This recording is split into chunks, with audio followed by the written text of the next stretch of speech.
All right, thank you for joining us for our TTRPG panel. If all of a sudden you heard that and you were like, this is not where I'm supposed to be, now's your exit. Mass exodus. I knew it was coming. I knew it was coming. One of them was my husband. What are you talking about? I was even leaving.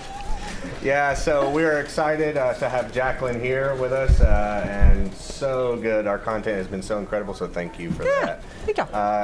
Everybody here, I assume, knows Silver and Rogar, Tieranie, and Curtis. And, Golf clap. Golf clap. I know them. So you guys can take it away. Tieranie has a list of questions that have been compiled that she'll read and they'll answer. And then at the end, there'll be some time for you to posit your own questions as well. I hope it's awesome. I'm going to run help out with another. Okay, bye. Well, I figured we could start with, I know John just introduced everybody, but I figured everybody could just kind of introduce themselves. Like, who are you? How long have you been playing tabletop RPGs? And which one was your first? We'll start with Jaclyn. Okay. I'm Jaclyn. I'm Jaclyn. I've been addicted to, no, I'm just kidding. Tabletop to TTRPGs I've been playing D&D for about 5 years now. My husband and I were actually going through a rough patch, and we're like, I know what we'll do. We'll have a one-shot with a bunch of people who don't know each other, who have never played D&D. And so we did that, and they all came over and just were like, they humored us. Sure, we'll play the Dungeons and Dragons game for Sam and Jaclyn because they're having a hard time. And after like a 4-hour session, we're sitting around the table all sweaty and going like, when can we do this again? And we just kept playing for 5 years. And so I think D&D's the only TTRPG I've played. So I know, scrub, but it's a me. Oh, you want me to go next? I'm Curtis, or Rogar, as some of you know me better by. No questions. I've been playing TTRPGs for probably 6 years. I mean, I've played longer ago, but I didn't really play at all. It's more just make characters back then. Started off with Dungeons and Dragons, as most people do. And now I run games, which I never knew I would do, but I kind of got forced into it. Because, it's hard to find people to play with. He also hosts, he DMs a Dungeons & Dragons game on the Love Inner Twitch channel. We call it Saving for Saturday. So, check that out. It's on the YouTube, too. We upload them. Obviously, I'm Tieranie. I'm the community manager here for Love Thy Nerd, and apparently I'm the veteran because I've been playing for 7 years. I always wanted to play. I love fantasy. I love games. I love stories. But every time I had like a boyfriend that played, it was like, no, this is guys' night. You're not invited. And I'm like, well, this sucks. I never dated those guys very long. Wise choice. My husband played 3.5 growing up, and we finally found somebody who was like, hey, come over and try 5th edition. About the time it came out, and we're like, okay, awesome, and I've been playing since. So I've also played some others, but D&D is still my favorite. That's me. Hi, Bird. Hi, Bird. All right. So our first question, it seems simple, but a lot of people don't know what they are. What are tabletop role-playing games? You want to take that one? I mean, they're games you play on tables. That involve role-playing, perhaps? And you role-play. You act as something that you're not. And usually involves fighting things. Yeah. Sometimes getting around things by sneaking. Occasionally diplomacy. Sometimes. That never works out well. The warriors sneak out. Sending the barbarian in to do the sneaking. Here you go, goblins. And they just break everything. Yeah. There's other games out there besides Dungeons and Dragons. You can play space games like Starfinder. There's Star Wars games out there. I'm probably jumping ahead, I don't know. I usually take my description of how TTRPGs work from a video Vox Media did. I was about to say Vox Machina, because y'all know. Same thing. They described it as you describe, you decide, and you roll. The GM describes what's happening in a scene. You decide what you want to do, and then you roll some dice to figure out whether or not what you do works and how well it works. And that's the basic description of the mechanics. I like that. I've never heard that. It's from that one video on YouTube. As per my works cited. You just, what was that? You Describe, decide, roll. Fox Media. I'm sure you could Google it. Yeah. I mean, another real basic description is they're pen and paper games. Yeah. Usually there's dice involved. There are systems that don't use dice, or maybe they just use one specific one. I like dice. Like he said, there's all sorts of different types. If fantasy is not your thing, like there's tons of sci-fi ones. There's tons. I'm a huge Fallout fan. I recently bought the Fallout RPG guide, and I have not read it yet. And that is something I want to do. You can play as bears. When I finally get around to that. When I finally get around to reading the Fallout one, just look for that in the LTN community, because I'll reach out to you all to play. And they run on different systems, like the 5th edition system, Dungeons and Dragons. You can find things to go along with that. We just finished this week here at LTNcon, us and some of our friends and our spouses. With our Emmy award-winning DM. Yeah, our Emmy award-winning DM. And another friend and our spouses, we've been playing a game called Humblewood, which is the D&D system, but we were playing as woodland creatures. I was a fox. He was a hedgehog, and it was super fun. Disney's Robin Hood. Yeah. Yes. I unwillingly made Sonic the Hedgehog because I could move like 140 feet around. Humblewood, you say? Yes. And it's super cute, super fun. That sounds amazing. It's fun. Another one is, this is a question that a lot of people ask, even in our own community. How do you get started with RPGs?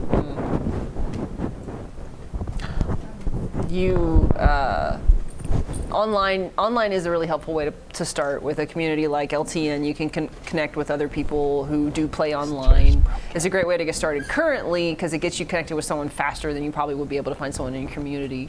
The way we got started is we had a DM and a whole bunch of people who were willing to give it a shot. And so finding a DM is probably, as I think it sounds like you've experienced, sometimes you end up having to be the DM. Yeah, be the DM you wish to see in the world, people. So that would be the step one, is either being a DM or finding a DM who's willing to get started. And like we did, it was literally, we're like, come play one session. You don't have to do any prep. We'll do it when you get here. Just play one time. And our thought was maybe 2 or 3 of these 7 people will want to keep doing it, or they all wanted to keep doing it. And so it's a lot easier to get people to sign up for one game night as opposed to, this is now your life forever. That's how we did it. I won't lie, my first DM was terrible. But, hey, at least I got into the game. Like myself, I've been playing for years, and I just started DMing this year, and I'm horrible at it, just a warning. But I don't believe you. They play with us a lot. I was in your game. But there are also websites now that you can reach out and find DMs. Some of them are like paid services. I know we've got some folks in our community that do that, which I think is cool. If you can't find someone to play with, well, there you go. Uber, but for a DM. Yeah. Yes. Or probably one of the best websites to really look for is go on Reddit. Oh, yeah. There's a whole subreddit for looking for groups. That's how you found your group, isn't it? Like your local group? No, my local group was on a different website called Meetup. Okay, almost similar. Which I met a bunch of strangers at the local library. That's how I started playing. You can also go and I'm still alive, so it's legit, You can also go to like your local game store. If you have those. They tend to be, you can find pretty much any kind of nerd at a game store. But I've been to game stores where you can walk in and, there's somebody just sitting there looking for people who want to play. You can go in and talk to the people that work there. Hey, is there a group that meets up here? I know there's one. I haven't been because it's almost an hour from my house, but there's a really cool store nearby in Colorado. I'm in New Mexico, where they do like monthly D&D get-togethers. Like you just sign up to go play one shot, kind of like we're doing here today at LTNcon. So stuff like that is really cool. Or you can just come to Love Thy Nerd. Like in our Discord group, just like drop a, hey, I'm looking for a game, like who's running something soon. Colby Whitaker is amazing. He runs stuff sometimes. We typically try to have a D&D day once a month, which I'm usually asking people to run games for. We've got lots of people who are willing to run games. And if you're willing to run a game, awesome, let us know. Just message me. See? Hey. What do you know how to start something? Because I've done physical. I've never done the online. I just started doing Discord last year when we had to use it to play on Xbox. Right. I got it last year. I hadn't got to use it that much. But what's the stuff that you need to run online? I mean, the basics is just a way to talk to people. If you can do theater of the mind, playing stuff. I know that's how Roosevelt likes to play his games. I know people like that. There's other ways like Roll20. Roll20's like basically free. Yeah. But you could get a premium. You can pay for stuff on there, Yeah. but I mean, D&D Beyond is a bit of a D&D price. Beyond? yeah, there is prices for D, You but can use D&D Beyond for I'm free. hardcore, so I got Forge VTT. So it's Yeah. That's what he which uses I've for- started using that Pay a one. license for, and you can create whatever you want. But it's a high learning curve. Yeah, Old, it took me like I'm still 6 learning. months to learn it. Before I forgot. I've used Photoshop and screen share. I mean, that works. Yeah. Exactly. We Yeah. used. I did a fake core campaign with just Discord and nothing and papers because there's no. Yeah. We did Zoom. Yeah. We did Zoom, a webcam, and some garage lights shining on Yeah, the that dining room works. table. Oh, yeah. Yeah, my current DM does a disc, because we're all in different states, we can't meet in person anyway. We do Discord video and audio, and then we pull up tabletops in to have minis and like a map and stuff. I've done tabletop sim for games too, and like our Sunday night group, we finished Humblewood. We're all in different states, besides our spouses, I hope. No, she lives in a different state from me. So we play on Discord, just voice chat. Jonathan would drop like a picture. Hey, here's a picture of the map, or here's what this character looks like, that kind of thing. And we like to use physical dice, and we just go on the honor system because digital dice are, at least for me, they're horrible. Can't trust Based on them. the rules they told me, I knew it was the honor system. Yeah. The amount of I'm swears telling that you. came out of my mouth every time I rolled a new die. You can't put a digital dice in dice jail. Like I don't trust it. I have a dice dungeon on my desk. Yeah. Yes. Yeah. You know what you did. Yes. So there's lots of different ways you can do it. Like I've done Roll20, I've done Tabletop Simulator. We use Forge for our Twitch streams. But even just when we just Foundry. put our Not Forge, Foundry, Foundry. thank you. Even when we just put a headset on and grab a mic and just sit there with our own dice and our D&D Beyond character sheet up, like we have a lot of fun with it. And we've been doing that for a couple years. I think that there was a show, The C Teams, with Tycho Brahe, and there was Chris Perkins' show on D&D for a while that were both theater of the mind. The Waffle Crew. The Waffle Crew, run by Chris Perkins from D&D. Both of those were theater of the mind. If you're looking for an example of like what is it like to play D&D without minis and without a map, that was a cool example of, this is still fun and they're just talking. I don't know if that's one thing. Like, Critical Role has been great about getting more people interested in playing, but it also is very intimidating because they have these insane like mini sets and all these, all the figures and Voice actors. At least For higher production value. when most of their games are, like 3 to 4 hours long, people don't want to sit down to listen to that. yeah, there's- who would do that? I don't know. I scammed them. I don't know who does that when they drive to work every day. Yeah, that is true. But yeah, There's- you don't need all the expensive fancy stuff to play. You need I don't. the rule books. I'm getting rid of my wormwood then. I told you didn't need that to play. I mean, it was, No. I guess I'll sell my wormwood table and Wormwood. I don't have a problem, I swear. Hearing a no from the crowd, you're not allowed to do it. Did you get a modular table? Yeah. Cool. I'm just mad because he's in a different state and I can't play at it. So That's very cool. Yay. The Where next are one that I think is important is why play tabletop RPGs? Why do you play? Why do I play? Yeah. I play because it's an amazing way to hang out with people. It's the same reason I go play poker on Friday nights. It's a chance to sit and do something I love to do. Seriously, I love poker. I've been playing for a long time. Like, I just love games. Yeah, it's a chance to sit down with friends, even people I don't know, play and do something I love while having a snack or some pizza, or just kind of unwind. And I've found that it's one of the best ways to build relationships and build community. It's how we became best friends. Yes. You know, we've been playing for a long time. I've played D&D with 11 people in this room. At least. Yeah. And I've just met like almost all of them here today. Or not today, but this weekend. Yeah, we've been, like when we started the Twitch stream, originally it was going to be on my Twitch, because my Twitch was originally D&D content and Vampire the Masquerade. Actually, that was our very first conversation. Because you And talked about wanting more people to stream, and I just randomly messaged you with like, if you're ever interested in doing D&D, let me know. this was years ago. This was like 3 years ago. Yeah, we've been playing for a long time. And so here we are. when I was starting up this game on my channel, I picked a few people that I knew and really liked from the community that had really good personality, a lot of charisma. I didn't know them super well, but I was like, you know what? People like them. They're fun. Let's invite them on. Then it ended up becoming a Love Thy Nerd stream, and which was great because they were already in the community. But that little group of like, oh, hey, we play Among Us on Tuesday nights, like they're cool. We've become a little family. Like when we're not playing D&D, we're venting to each other. We're asking each other about their day. We're playing other games. We're texting each other just because we're bored. It's been really nice to have all but one of us are here. Caffeine, we really miss you. I hope you're watching.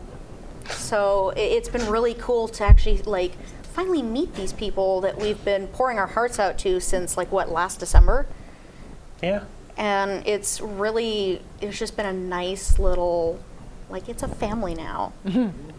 And I see it build communities, more community within the LTN community. And so I've been using it that's why I push things like D&D Arcade Day so much, is I use it as a tool to build LTN up and to get you guys to communicate with each other and hang out with people you've never hung out with before. I know this afternoon I'm playing a D&D game. I only know 2 people that are there, and that's because I invited them. I was like, hey, come play. Let's go play with these new people that we don't know and hang out. So that's why you see a lot of D&D stuff in the community lately, is because that's me. That's me going, this is the best way to make friends, at least in my experience. So do it. And it doesn't have to be D&D. If you guys want to play Pathfinder or Starfinder. Adventures, and you can play Adventures in Equestria for all I care. Just hang out together. Keep bugging you to play Starfinder with me, and you're like, no. I like D&D. I'm not talking to him anymore.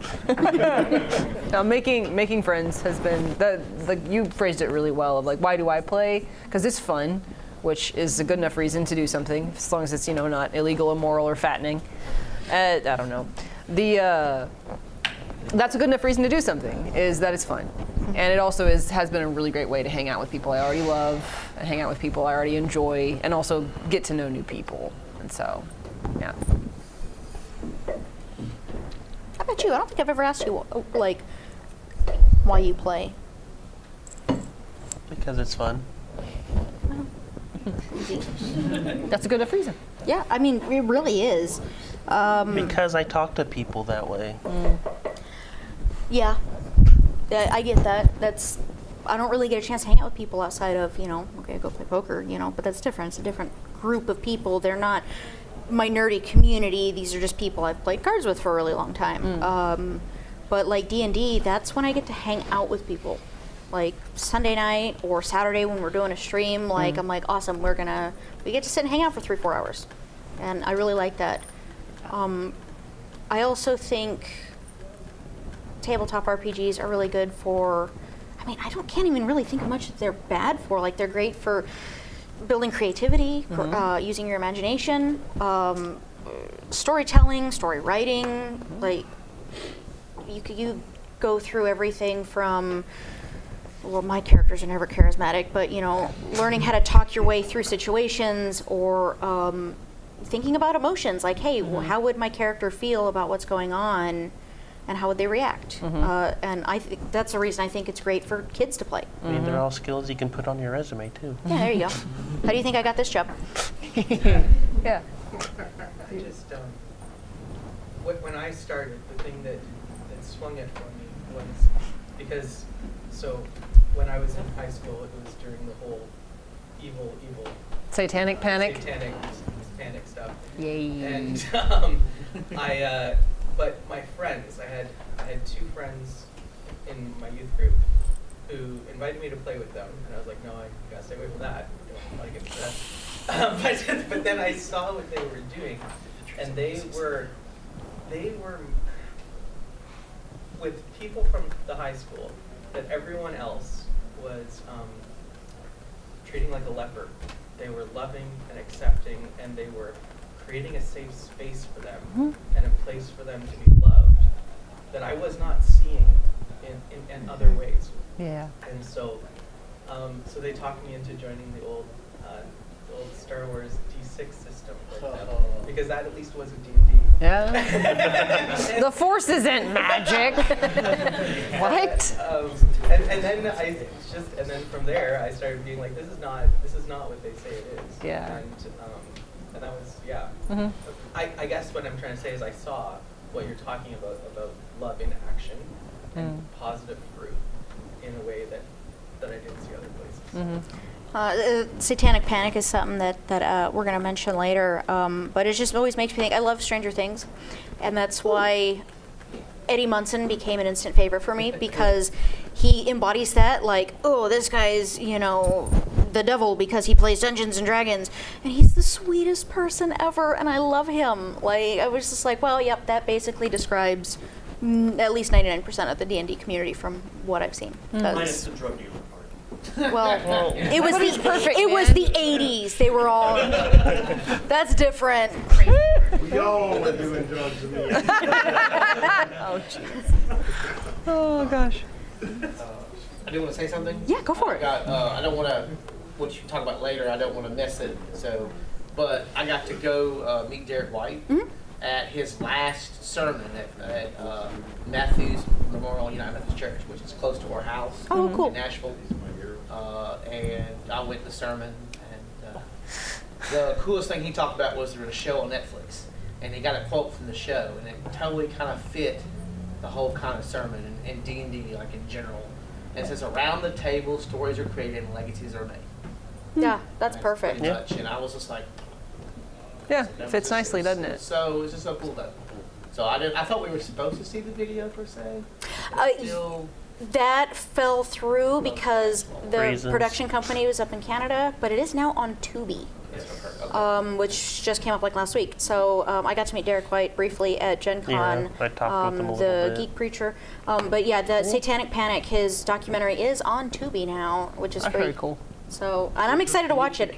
I just haven't had a chance We also to. have help. I just haven't had a chance to watch it yet because I've been busy planning for this. But I'm excited to watch it when I get home. About that because I saw it at one point and I was like, oh, well, I can't wait to watch it. Oh God, where'd it go? Yeah, but I'm gonna watch it sometime when I get home. I'm excited about it. But I know a really big one that we get like just kind of across the board. Love Thy Nerd or churches is, should Christians play tabletop RPGs or should we? Yeah. Is that something that we shouldn't do? And I know we've got kind of an expert here on that.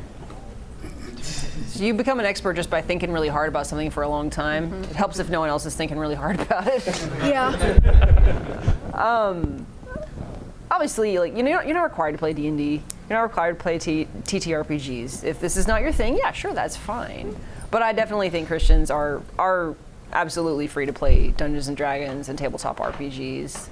I think, like what you talked about, it does help with learning, practicing empathy, understanding emotional intelligence, perspective taking, which is just the fancy psychological term for trying to see something from how someone else would see that. And all of that is really helpful. I think some of the things that kind of wig Christians out would be the demonic and devilish characters in D&D, to which I would point out there's demonic characters in the Bible. So there's that. And they also, D&D actually goes out of its way, like they're lawful evil and chaotic evil. They're evil characters. So yes, there's demons and devils in D&D, and they're specifically the bad guys. And so does that mean you dive into a really deep conversation about the demonic with your 10-year-old? Well, maybe not, but it does, like, as far as how D&D presents the demonic, they don't present it as fun or as exciting, or this is dangerous. They're like, you don't want to get involved with Asmodeus, etc. They're scary, they're bad. Yeah. The other thing some people are kind of weirded out by is the pantheon of gods. Yeah. Because the Forgotten Realms D&D, it's a not pantheistic. What's the other one? Wow, there goes the seminary degree. Religion degree just fell out of my brain. There's multiple gods. There's a pantheon of gods as opposed to a single creator god. And yeah, that can be a little bit weird for Christians. Is it really helpful? Polytheistic. Thank you. See? There you go. It came back. There's the Master of Arts and Religion. You get to keep that. That can be a little bit weird for someone who is a Christian. That is it like healthy for me to try and inhabit a space of polytheism? I would say it actually is. And even like this comes up a lot with like, I would do this, but I wouldn't let my kid do this because I'm afraid how they'd respond. I think it actually gives you a really good opportunity to talk about our God in contrast with the gods of D&D. So yeah, this is a world in which there are multiple gods. Isn't it interesting how this world works differently than our world? Isn't it interesting how prayer doesn't work in D&D the way it works in our world. Talk about how that's different, how those are the same. Even taking a moment to get in the head of someone who is a polytheist, which is a significant population in our world today. Like, what is it like to exist in a world where there are multiple gods? I think that's a very healthy thing to take a moment and put yourselves in those shoes, both so that you see your own faith clearer, but also so that you understand better where other worldviews are coming from. I think that's healthy. Can you do that in an unhealthy way? Yes, but you can also watch football in an unhealthy way. And so just because something, that's what I tell a lot of people, like saying that, because a lot of people say, well, I know this one guy who played D&D and he turned out really bad, or I know this one time these one people played D&D and this really unhelpful thing happened. It's like, okay, well, I know there's a whole lot of books. Like, just because Mein Kampf exists doesn't mean no one should write nonfiction. Yeah. Just because 50 Shades of Grey exists doesn't mean that no one should read books about romance. Just because something can be done to a negative effect doesn't mean no one should do it ever. That's not how it works. And so that's some of the ways that I talk people through some of the objections. Can I ask you to that? Yeah. Yeah, so another thing I would remind people, particularly those who are not familiar with the game, is D&D is so customizable, you can do what you want. Yeah, I don't like that. If you don't want any demons, you don't have to have any demons. Yeah, just don't have demons. Yeah. Yeah, if you don't want multiple gods, you don't have to Just have it, Yeah. No, Do that's whatever you want. Yeah, Pretty Play much. those guys in the game. I say you get your spells, they don't exist. There's a point where some people will, it doesn't matter, like there's belief systems where demons attach themselves to things like Pokemon or whatever, like so you can't have a conversation with those people, you just gotta try to walk away graciously if you can without, I've had to learn over the years to not get into a fight with someone that it's just not, if you want to have a conversation, I'm ready for it. Yeah. And usually I end up saying, it's pretend. And see if that works, and if not, then... But yeah, I mean, I think there are points where you just have to say, you know what, we don't seem to be getting anywhere with this conversation. That's unfortunate. How about we set this aside for another day and talk about something else? That happens sometimes. That happens about way more subjects than just D&D. So let's go for poker. Yeah. No, not poker. Oh, gambling. Yeah. Paul calls us to be all things to all people. There are some people that you're only going to reach talking about D&D or talking about Pokemon or talking about whatever. And there are some people where that's going to hinder your ability to speak into their life. Yeah. So you're going to talk about other things. Maybe it's cooking because they eat. I've noticed that you eat. Tell me about that. I've heard. I know, right? Insanity. So yeah, it just depends on who you're talking to. Yeah. And knowing those lines and veils. I hear that's a thing. That's a thing, yeah. Those are helpful for us. Yeah. Do you have anything to add? I don't remember now. What was the original question? Because I think I might have gotten off. Should Christians play D&D? And this also leads into, you know, our things like Dungeons, Dragons, Evil, but I mean, it's kind of like we talked about earlier. I mean, it's mostly about building fellowship than anything. Mm-hmm. If you think about it like writing a story, a lot of things become less morally gray. Yep. If you think about it, was Tolkien evil to write the character Gollum? Mm-hmm. Well, no. But so some people get like, why would you play a bad character? Like, why would you bring that out of yourself? It's like, well, is Tolkien evil to write Gollum or Voldemort? Well, no, he was writing a story. I am helping write this part of the story. You may not know this. But yeah, if you think about it, like the way you explain it to people, we're writing a story together. Some of the characters are good, some of the characters are bad, some of the characters make righteous decisions, some are selfish. It's a story we're writing together. That sometimes helps people sort of, oh, okay. Because like role-playing, what is role-playing? It's just story writing, but with lots of people. Yeah. I'm a terrible role player, so you know. Writing is like, because I've written 2 novels, working on the next 2. And when I write villains, they come from somewhere and I don't even know where sometimes. And I'm like writing and I'm like, oh, I guess we're going there. And it goes, and it's not from a dark place or anything like that. It's my whole intention is to glorify God with what I do, but people get murdered. What can you do? You can't have heroes without the bad guys. It's a contrast that. Yeah. I don't know. It just comes from somewhere, and I believe it's from what you're mentioning, like God's image in me, and putting something forth. So playing it, like role playing an evil character, I don't think is ever. Maybe that's an expression that needs to be expressed, and so you can understand yourself better. Yeah, yeah. That wouldn't be fun for me, but why does that matter? If it's fun, like if this is working for you and it's not leading you to active sin. Yeah. And you have to have the evil guys to, you know, fight, or it's just there's not going to be a whole lot going on. There's no being a hero or being a good guy without. What did you fight in your one with the bunnies and rabbits and whatever? It was like a fire elemental kind of. Yeah, that was the big. Oh dang! But there was also like a whole like side story where there's like a whole like bandit. But yeah. But the bandits were morally great too because they just wanted equality. Yeah. We spent time trying to overthrow the government, but I got the killing shot on the fire guy. Is that not a movie yet? After we did all the work.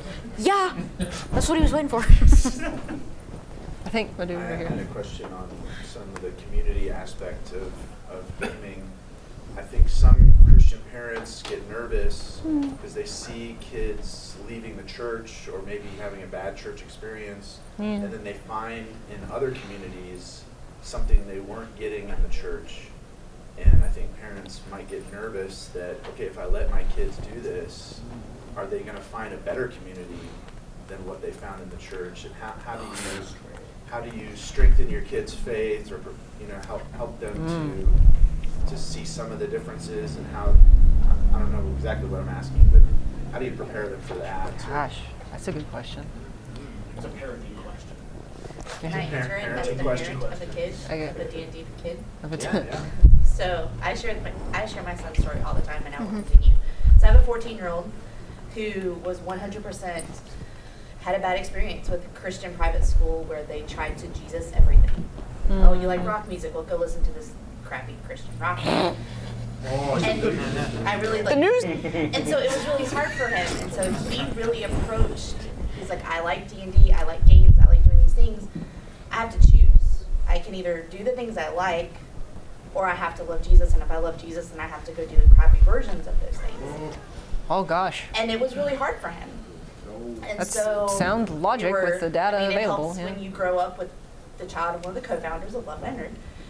He had people around him that 100% love the things he loves and love Jesus. And I was able to be like, dude, go follow Luke. Go follow Matt around. Go watch what they do. And then last year around this time, he got really involved in Discord with Love Thy Nerd and has found his people. Like, there are people in this room that are his people. And they have loved him, and they have let him ask his questions, and he's had some hard ones. Like, I'm not totally sure that this whole God guy exists. Like, seems kind of weird. But because Love Thy Nerd existed, and it was a group of people where he found people who love what he loves and love Jesus. Yeah. He asked his questions, and he was baptized this year. Yeah. And he would not be where he is if it was not for his people that he found in Love Thy Nerd. And I will shout that to the rooftops forever and ever and ever and ever, because he learned that through this community of people who love what they love and love Jesus. Yeah. So that's what I'm like, send them to somewhere like this where it's safe, but he doesn't have to choose. Yeah. I was one of the people that answered a lot of his questions. And actually, something I was going to say was, like, we may be kind of small now, but this is why we're trying to do more outreach, more, teach people how to grow communities like this in their area, because it helps to have a safe spot for kids to play. My son's only 3. But I mean, he already has the ABCs of D&D, and he runs around for adventure. Our journey has begun. He runs around with his sword and his toy dragons, and we're very much a D&D family. Yes. But I know that he has a safe space as he gets older to grow up in that community, and I love being able to provide that space for other people's kids. And I've seen, in our Facebook group, people will post like, hey, my kid is interested in this, how do I get them involved safely? And I'm like, bring them to us. If you're comfortable with having them in Discord, make them an account, drop them in, we'll play with them, and they're totally safe. They're surrounded by people that love God, and we're just there to have fun. I mean, we've been doing Upward Basketball. Do y'all have Upward Basketball here? Is this thing? What? I've heard it. It's a sports thing with Jesus. Like, we've been mixing sports and Jesus for a hot second now. I don't see any reason why we can't do it with nerdy things. I wasn't even an athlete, and I was in the FCA, so what does that tell you? There's no reason that we can't mix nerdy and Jesus. I mean, which is why I'm here. It's why I love my job, is I've always been religious. I've always really loved Jesus. But I was always the nerd. My whole life. I remember when I was about 11, a youth pastor told me, oh, you love Harry Potter? I loved Harry. I've been reading Harry Potter since I was 7 years old. I love Harry Potter. What's that? And they're like, you read Harry Potter? You're going to go to hell. I was 11 years old. And I'm like, what are you talking about? I'm like, God isn't going to let me go live with him because I like the book about the wizard with glasses? Like, this doesn't make any sense. This kind of contradicts everything else that you've said, but okay. And and then it kind of turned into, oh, you read the Golden Compass, like you're going to hell. And I'm like, you play video games, you're going. I'm like, dude, I am a kid. Straight to jail. Straight to jail. Exactly. And so I've always been heavily into fantasy and heavily into gaming, and so I've seen that side of, oh, you're a nerd, well then you're a bad Christian. And I love that Love Thy Nerd exists to kind of shove that view aside and be like, no, you're loved. Jesus loves you. And Jesus, I mean, as long as you're not doing horrible things, Jesus doesn't care that you're playing, a game like Dungeons and Dragons or Starfinder or whatever else that you're into. Well, that's Starfinder, it's like, kind of with him there. So I think it's really wise to kind of instill that into your kids too. Just find good people to hang out with and enjoy these things, but also don't let it overtake things like your faith. Also, like, the one weird person that wants to play a super evil character and derail everything is not fun to play with anyway, so don't play with them. And that's Why do you play with me? I mean, that's the same. That session 0 thing. We're all heroes here. Yes. You can be morally gray. Yes. Yeah. I've played morally gray characters just because I was I play. I'm tired of being like a super goody two shoes, and even that's kind of weird for me. because I'm just not that kind of person. Chaotic good is my jam. I will do the right thing if I have to kill everyone here. Saved everyone in the building. Did I burn it down? My brothers Saved everyone. when he's done, because one thing from my experience as a dad and as a son, so I'm an 80s child, so like I like master puppets before you guys even knew what it was. And but I, as a Christian kid, I was into Striper, so I'm a metalhead, and my parents went with me to my first Striper concert. Yeah. My son is into anime. I had no idea about anime or manga. I read his manga and I watched anime with him. Yeah.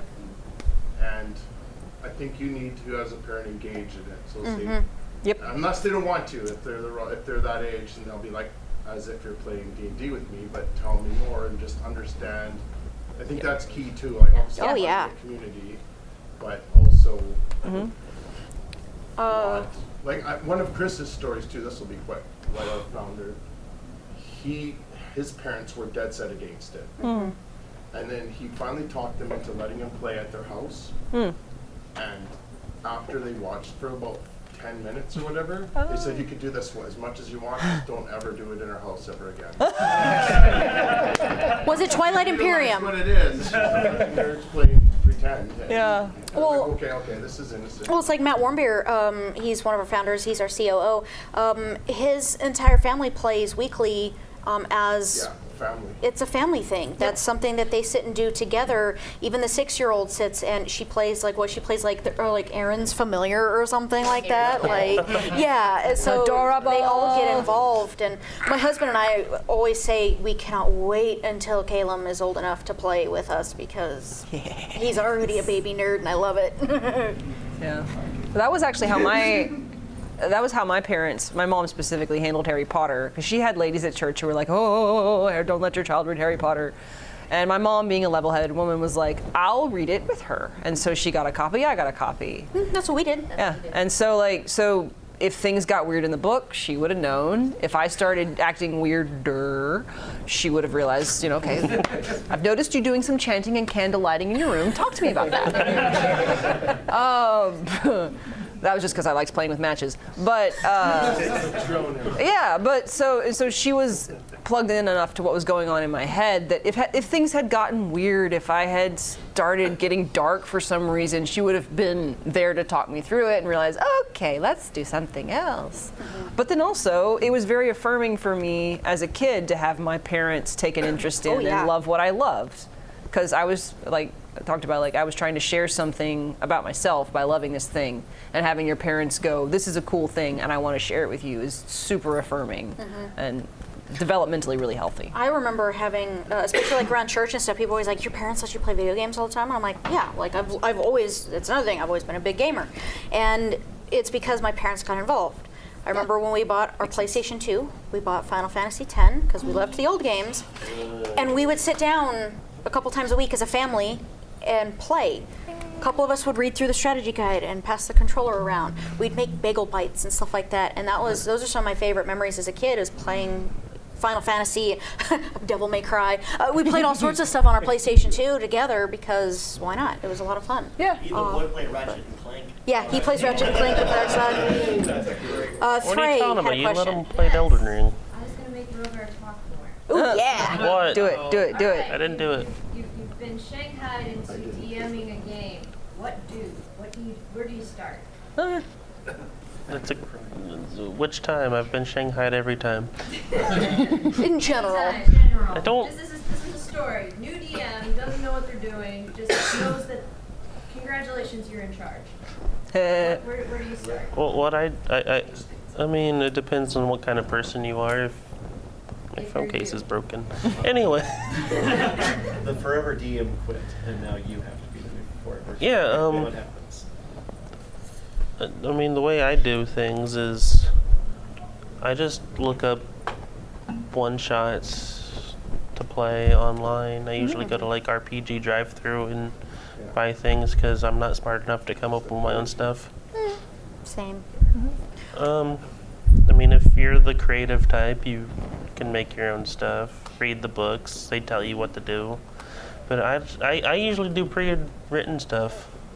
Yeah, or if you're like me, I picked up the starter kit because, like, I played for years, but I've never been a DM.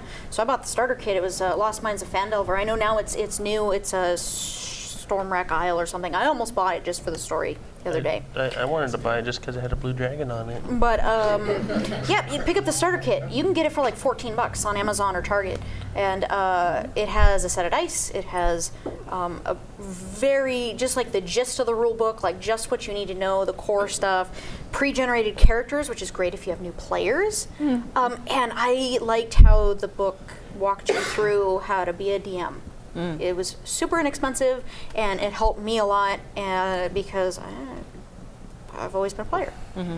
This was just earlier this year. So that's never a bad place to start. The Essentials kit isn't bad either. But Matt Colville also has a I watched a lot of his videos. Yeah, running the game. His running the game series. Fantastic. I watched those. It can be intimidating because there's like 50 videos at this point, but like the first 10 are what you need. And they're so good. Matt Colville. Colville? C-O-L-V-I-L-L-E. I watch him a lot. Yeah, I like him. I watch him on Twitch too. Hello, Matt Colville here. Yes. Yeah, I'm a big fan. He's awesome. I like him. I like him. He's a fascinating character.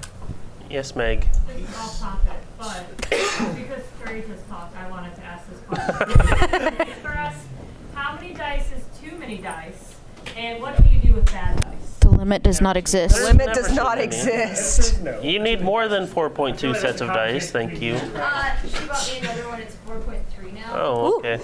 Go Meg. You're getting there. I have enough. No. Do I need to go find my bag of dice?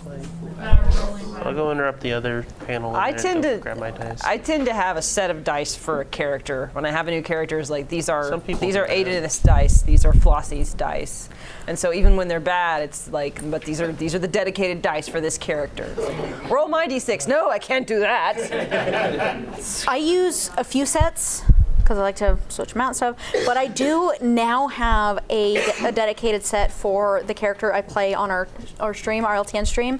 She's a wizard, so I bought from Elderwood Academy? I think so.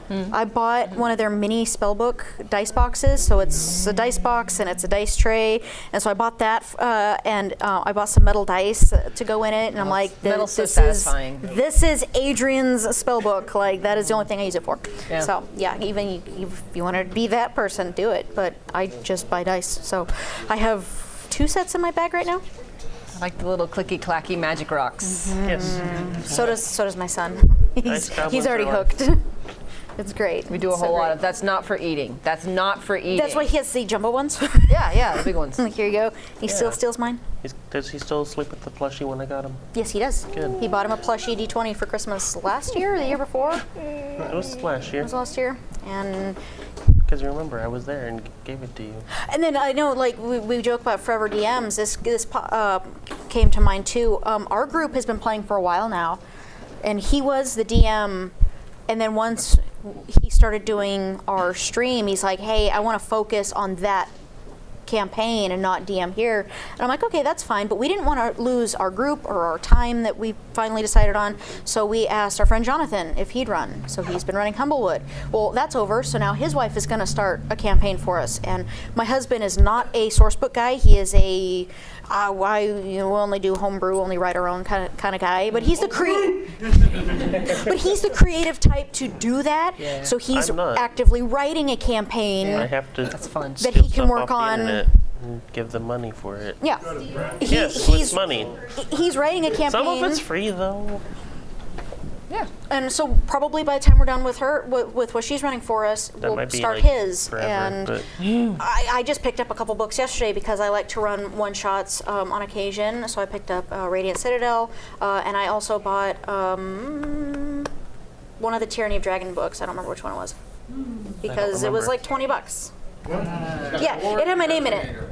Which one? Like a Horde? It was Horde. Horde of the Dragon Queen. I'm trying to start that one. Yeah, it was like $20. So I was like, yeah, I'll buy this. $20? Yeah. There's a place nearby with books 20% off. All the D&D stuff's 20% off. I'll tell you. Yeah, forget that. Yeah, it's Empire. Empire Comics and games. All their D&D stuff is 20% off. If you're online, it's a different website. Yeah.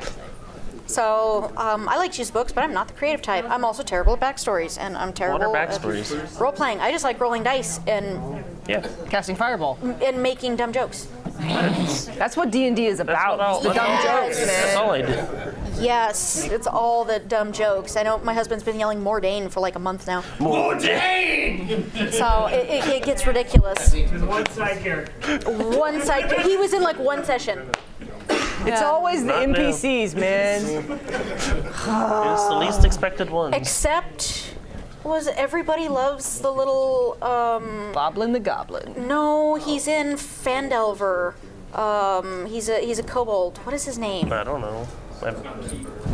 No, but apparently he's like a big fan favorite. Everybody loves him. They fed him to a dragon. How very dare And I was like, what is wrong with you guys? He was so nice. We wanted to keep the dragon as a pet. Yeah, I said no. And you said no. For reasons. But. Meepo the kobold? Yes, it was Meepo. Yeah. They fed him to a dragon. Because I was reading just like, tips on how to, it's my first time being a DM, tips on how to run this one. And it was Sunless Citadel, thank you. And it was one of the first times I DM'd, and so I was just looking up tips and stuff. Everyone was like, oh, Meepo's so great. Like, we ended up pulling him into like a full-on campaign, and they fed him to a dragon. Oh, no. Somehow I'm not surprised about this room. I was horrified. I still am. I have a question. Please. Meepo? See, I played in the 80s, and then I didn't for a long time, and now I'm just getting into it again. Do you chronicle your characters, or do you have long-term characters that you... Because for Bellman Tinkerfoot, the rock gnome wizard, who's a little wild and crazy and kind of bumbling, he has a stone he talks to, but I got a leather-bound book with, and I chronicle everything in his adventures, that. but not in like a writer perspective, just mostly scribbles. Yeah. He's a little bit off, but and that's how I do it. Does anyone else keep track of the adventures in that kind of way? Gildenfrost, the storm child of Calamir. I do the same thing. Yeah, he does. I do that with my solo campaigns. So I'm such a geek. I want to play with people, and I want to play by myself. So with my solo campaigns, I have a journal where I chronicle what's going on. I don't even take notes of what's happening, so no. My husband. I'm the note taker. What if he dies? Because Bauman almost died last campaign. I'm like, then I'll have a book, like a $30 leather-bound book with old paper. That's gonna be really sad because there's all these empty pages. Oh, my husband. So I'm hoping he'll go multiple campaigns. My husband has stacks of notebooks all around the house. He has one notebook filled of names for his siblings of me. He has. No. We'll be here for 10 minutes. He has one notebook that's just one character's backstory, and then he'll have notebooks that are just, like everything, just constantly taking notes about his characters. I'm not really a note taker, but I do like to. We've lost Lark. I do like to, I don't want to say recycle, but I like to take inspiration from older characters. Like my wizard Adrian, I play on Saving Throw Saturday. She got, her name is because I played a ranger once named Adri, and I loved her name. And I was like, I don't want to just use Adri, so I made Adrian, and she goes by Adri. So, or right now I'm making a ranger for the campaign we're about to start, and I'm kind of taking bits and pieces from a ranger I played in a one-shot recently that was set in the Underdark, and Adri, like taking bits and pieces from older characters I've played to kind of start to grow this new one. So I'm not quite as in-depth with it, but I like to reuse ideas or look back on characters I really liked, and I'm like, okay, I'm going to pick out little things I liked that I'd like to do again. Yeah. And Adri's name was just a big one. I was like, I loved her name, so I had to use it. Bill, the guy in our group that I mentioned, he really loves creating characters, and so he kamikazes his characters a lot because he's like, do the awesome thing. If I die, I get to play this other character. And so, he likes to memorialize his characters, and so he finished one of the characters he was playing died, and in the story, the character was writing a book of like the history of his world, and then after that character died, he got a leather-bound journal and hand wrote it, and gave it to our DM. That's like, this is kind of the finished product of this character, and now our DM, my husband, has it like up on the display. Wow. And so that's how he likes to do that, is he likes to end the character with some sort of artifact that is like, now this is the character, it's finished, now moving on to the next one. I love that. It's pretty legit, yeah. My husband might have cried a little bit when...